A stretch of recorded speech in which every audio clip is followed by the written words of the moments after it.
In this week's Parshat Vayetzei, it starts out by telling us that Yakov left Be'ersheva, Vayelech Charan, and he came to Charan.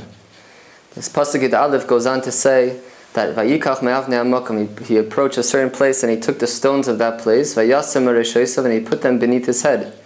Says Rashi on that pasuk, Asan kamin marzev, he took the stones and placed them around his head like a fence, Saviv l'rosho, Shaya yarim mipnei chayos ros, because he was afraid of wild animals, wild and dangerous animals.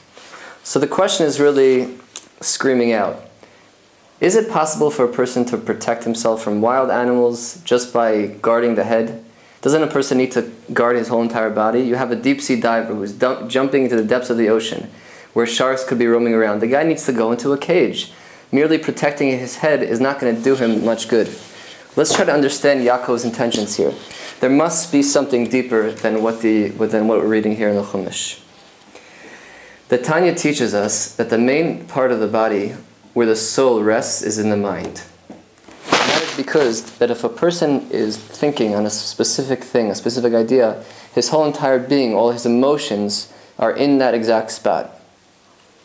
So the objective really is, the Tanya explains, is if we're able to concentrate on godly things, on positive things, so that in turn will affect our entire being, all our emotions, and thereby have a deep connection, a real sincere connection with HaKadosh Baruch Hu. So this idea is brought out in a nice story from the Rebbe Rayatz when he was a little child, the 6th Lubavitcher Rebbe. So he was in his apartment in a small town in Russia, and he was looking outside his window. And his father saw him looking outside the window.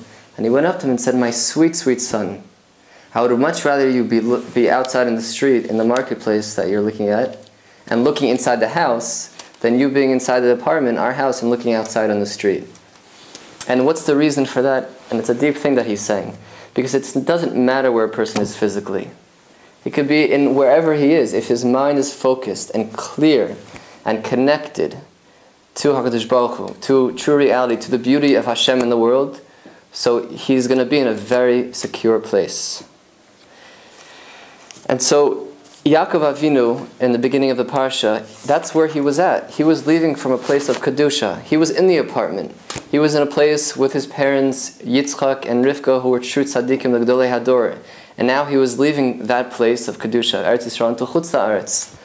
And what he's teaching us here, the idea of putting the stones around the head, is a deep idea, because it's really only about guarding the mind. If a person's able to guard the mind and everything else flows properly, then his emotions, his whole being will be in a clear, connected state with Hashem. And you know, probably the most intimate thing that one could tell their spouse is that you're always on my mind. I'm constantly thinking about you. It's a very special thing to say.